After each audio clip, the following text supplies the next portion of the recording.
नमस्ते छात्रों, मैं हूं श्री गायकवाड़ आर्यल। ज्ञान समृद्धि से चैनल पर आपका हार्दिक स्वागत। छात्रों, आज हम कक्षा 10वीं की इकाई दूसरी पाठ दूसरा दो लघु कथाएं, इसमें से पहली लघु कथा कंगाल, इसका अध्ययन करने वाले। छात्रों, मेरी इस वीडियो को बार बार देखिए, अपने दोस्तों को शेयर करें, इस वीडियो को लाइक करें। और हाँ, अगर आप पहली बार मेरी इस वीडियो को देख रहे हो तो मेरा यूट्यूब चैनल ज्ञान समृद्धि से अवश्य सब्सक्राइब करें। छात्रों, हम देखते हैं 10वीं की इकाई दूसरी पाठ दूसरा दो लघु कथाएं, मतलब उसमें छोटी छोटी दो कथाएं हैं और इसके रचनाकार है नरेंद्र कौर छाबड़ा। नरेंद्र कौर छाबड़ा एक जानी मानी कथाकार है। कहानियों के साथ साथ उन्होंने बहुत सी लघु कथाएं लिखी है। उनकी कथाएं विभिन्न पत्र पत्रिकाओं में नियमित रूप से स्थान पाती रही हैं।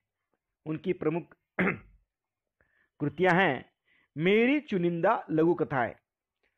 गद्य संबंधी यहाँ दो लघु कथाएं दी गई हैं। प्रथम लघु कथा में लेखिका ने यह दर्शाया है कि जब हम बड़ी दुकानों, मॉल, होटलों में जाते हैं तो कोई मोल भाव नहीं करते, चुपचाप पैसे दे, सामान ले, चले आते हैं। इसके उलट जब हम रेहड़ी वाले, फेरी वालों से सामान खरीदते हैं तो मोल भाव करते हैं।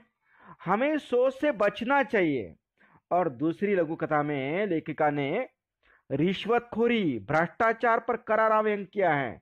यहाँ लेखिका ने दर्शाया है कि सत्य का पालन ही लक्ष्य तक पहुंचने में सहायक होता है। छात्रों, यहाँ दो कथाएं हैं। तो पहली लघु कथा जो है वो है कंगाल। कौन सी है? कंगाल। इस कथा के माध्यम से लेखिका हमें क्या बताती है? प्रस्तुत पाठ जो है लघु कथा पर है। लघु का मतलब होता है छोटी। इस तरह छोटी कथाएं कि लघु कथाएं कहलाती हैं। इसमें किसी भी एक घटना की अत्यंत कम शब्दों में प्रस्तुति होती है। दोनों लघु कथाएं अलग अलग दो घटनाओं और भावों को अभिव्यक्त कर रही हैं। पहली लघु कथा में मनुष्य की संकुचित विचारधारा और सामाजिक यथार्थ, मतलब सच्चाई पर वास्तविक का चित्रण किया गया है। लेखिका ने इसमें यह दर्शाया है कि बड़ी दुकानों, मॉल और होटल में चुपचाप पैसे देकर सामान लेकर चले जाने वाले लोग रेहड़ी वाले, फेरी वालों से सामान खरीदते समय 1-2 रुपयों का मोल भाव कर लगते। अतः हमें इस सोच से बचना चाहिए और कमजोर, गरीब, असहाय, ईमानदार लोगों की निसंकोच हर संभव सहायता करनी चाहिए। और दूसरी जो कहानी है छात्रों, वो है सही उत्तर। क्या है? सही उत्तर। इस दूसरी लघु कथा में लेखिका ने रिश्वतखोरी और भ्रष्टाचार पर करारा व्यंग किया है।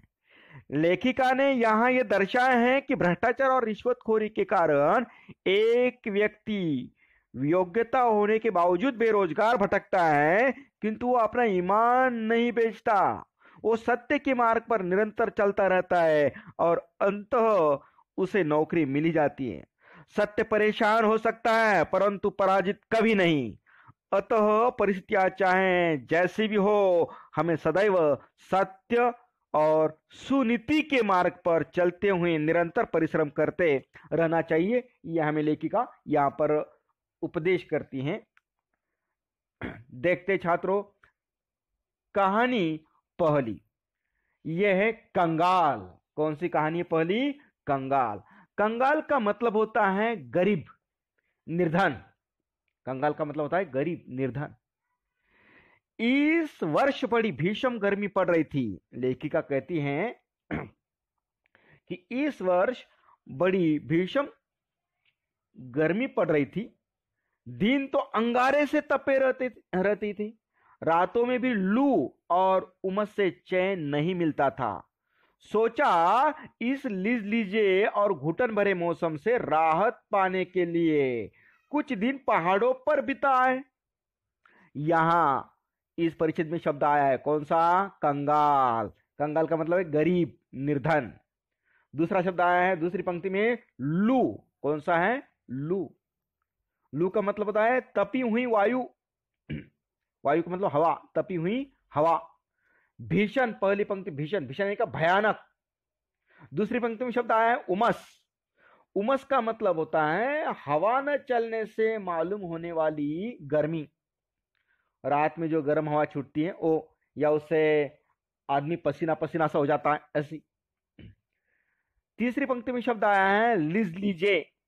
लिज लीजे का मतलब है सिलन भरा, बेढंगा, अशोभनीय। और बाद में एक शब्द आया है घुटन भरे, मतलब सांस लेने में भी कठिनाई होती है, ऐसा। और एक शब्द आया है राहत। राहत का मतलब सुख, आराम, विश्राम।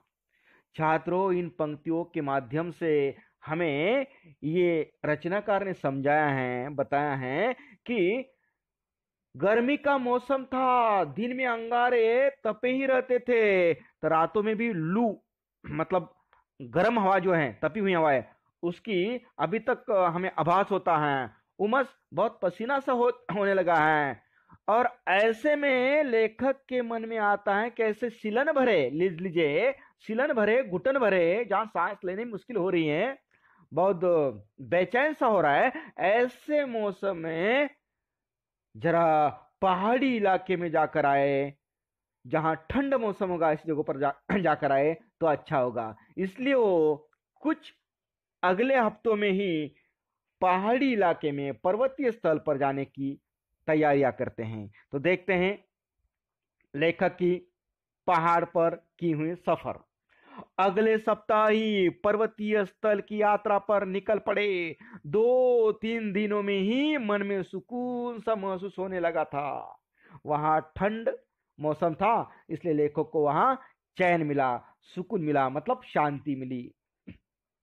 वहां का प्राकृतिक मतलब नैसर्गिक सौंदर्य, हरे भरे पहाड़ गर्व से सीना ताने खड़े, दीर्घता सिद्ध करते बहुत पुराने वृक्ष, दीर्घता यानी के बहुत पुराने वृक्ष, बड़े बड़े वृक्ष, पहाड़ों की नीरवता, नीरवता का मतलब एकांत, शांति के साथ, शब्द रहित, नीरवता में हल्का सा शोर कर अपना अस्तित्व सिद्ध करते झरने, झरने के पानी की जो आवाज होती वो मन बदलाव के लिए पर्याप्त थे, काफी थे। पर्याप्त मतलब काफी, उनका कहना है।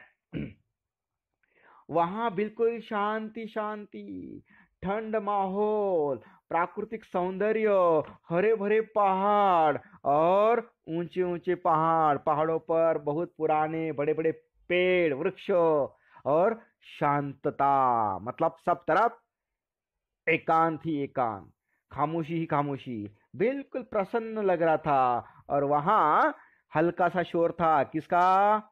अस्तित्व मतलब वजूद, किसका? झरने के पानी के बहाव की आवाज, बड़ा प्रसन्न लगता था। इसलिए लेखक कहते हैं घर से यहां अच्छा है। उस दिन शाम के वक्त झील किनारे, वहां लेखक ने होटल बुक किए हैं, होटल में ठहरे हैं, दिन भर में इधर उधर घूमते हैं और उसी तरह एक दिनों घूमने के लिए उस दिन शाम के वक्त झील किनारे टहल रहे थे एक भुट्टे वाला। भुट्टे वाले का मतलब क्या होता है? मकई के जो भुट्टे होते हैं ना, उन्हें भून कर देने वाला, गरम मसाला, अच्छा नमक वमक डालकर देने वाला। उस दिन शाम के वक्त झील किनारे टहल रहे थे, टहलना मतलब घूमना फिरना। उस दिन शाम के वक्त झील किनारे टहल रहे थे, एक भुट्टे वाला आया और बोला, साहब भुट्टा लेंगे? गरम गरम भून कर मसाला लगा कर दूंगा। सहज ही पूछ लिया लेखक ने, लेखिका ने, कितने का है? उस भुट्टे वाले ने जवाब दिया, 5 रुपए का है। क्या 5 रुपए में एक भुट्टा? हमारे शहर में तो 2 रुपए में एक मिलता है, तुम 3 ले लो। नहीं साहब, 5 से कम में तो नहीं मिलेगा, तो रहने दो। हम आगे बढ़ गए। एकाएक आगे जब लेखिका निकल गए, परिवार वाले निकल गए, तो एकाएक पैर ठिठक गए, मतलब रुक गए और मन में विचार उठा कि हमारे जैसे हजारों रुपए खर्च करके पहाड़ों में घूमते हैं, बड़े बड़े होटल में रुकते हैं, तो उनका कहना है एकाएक पैर ठिठक गए और मन में विचार उठा कि हमारे जैसे लोग पहाड़ों पर घूमने का शौक रखते हैं, हजारों रुपए खर्च करते हैं, अच्छे होटलों में रुकते हैं, जो बड़ी दुकानों में बिना दाम पूछे खर्च करते हैं, पर गरीब से 2 रुपए के लिए झिकझिक करते। कितने कंगाल है हम। ऐसा मन में विचार आया लेखिका के, और वो उल्टे कदम लौटाए और 20 रुपए में 4 भुट्टे खरीद कर चल पड़ा अपनी राह। मन अब सुकून अनुभव कर रहा था। उनका कहना है, जैसे ही मैंने भुट्टे खरीदे और वो गरीब के साथ हम शायद अन्याय करते हैं, ऐसा उन्हें आभास हुआ। इसलिए वो कहते हैं कि हम घूमने फिरने वाले सैलानी जो लोग होते हैं, शौक से घूमने वाले, होटल में, कहीं मॉल में मन चाहे उतना खर्चा करते, वहां कोई हिसाब किताब मोल भाव करते नहीं। और ये गरीब के साथ मैंने 2 रुपए के लिए भाव किया। मैं भी कंगाल की तरह हूं, और जो मेरे जैसे बहुत सारे गरीबों उनके साथ भाव करते हैं, मोल करते हैं और बड़ी दुकान में खरीदते हैं, वो कंगाल है। इसलिए वो कहते हैं, कंगाल कौन है? जो गरीबों को देने के बजाय बड़ों को देते हैं। ये ठीक नहीं है।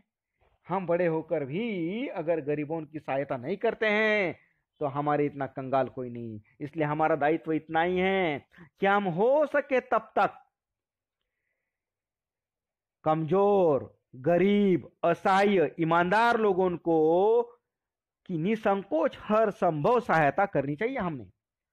छात्रों, यहां पर पहली कथा कंगाल समाप्त होती है। छात्रों, इस वीडियो को बार बार देखें, अपने दोस्तों को शेयर करें, इस वीडियो को लाइक करें।